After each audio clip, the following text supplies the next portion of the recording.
Was he here?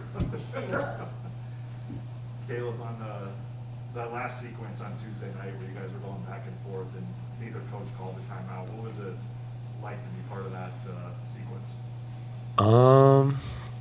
It was just we just did everything we could to get a shot up, and I thought we got some really good looks down the stretch. We were down, I think 6 going into that last media timeout, so we did a good job not turning the ball over and getting up shots, and we got up good shots in that time. And for the most part, I thought our defense was really good down the stretch. So our focus was just getting up shots, and then also getting stops on the defensive end. I think like in that last minute, most games turn into a bit of a grind where that last minute takes 15 or 20 of real time because coaches are calling timeout and it drags on. What's it like for you guys as a player to be able to play something closer to pure basketball where it's just be better over that minute? Right. I think like the flow of the offense was better. I think the execution was better in that time because we couldn't really get our defenses set up.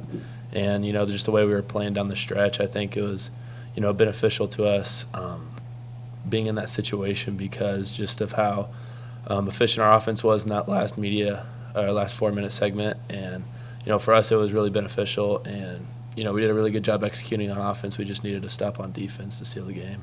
Does that show, do you think, confidence TJ has on you guys to go out there and execute on the road, down late in a high-pressure situation? Yeah, it just shows the confidence he has in us, and then I think it shows the maturity that we have in our players on the team, that we were able to execute in an environment like that. It was getting pretty loud in there the last couple minutes of the game. So, us being able to execute in that situation, I think it showed a lot of maturity from 1 through 5 that was on the court, and then even the players on the bench trying to help us out as well. For either or both of you guys, obviously kind of the resilience and the fight back led to, some leads late. What can you take from a game like that, especially at a place like that, apply it to, tomorrow and the rest of the conference season? Yeah, I just think being able to execute on the road in an environment like that, it brought us really together and connected us all. We may have lost and, it may have counted as a loss on the record, but I think we really grew as a team from that game. We got a lot closer with one another. So I just think our chemistry on and off the court grew a lot in that game, and I think going forward we're going to be more connected with each other down the stretch like we were in the last game.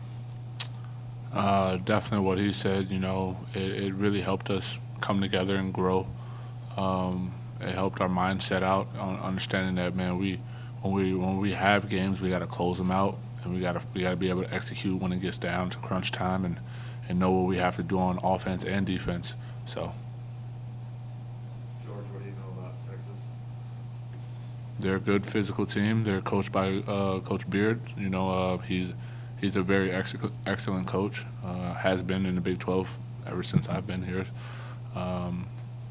He's a defensive-minded coach, so I'm pretty sure they're going to pick up the pressure. And they have smart point guards. They've been in this league for a long time, and they understand what it's like to play under pressure and play in an environment where it's loud and stuff like that. But I don't think they've actually experienced Hilton.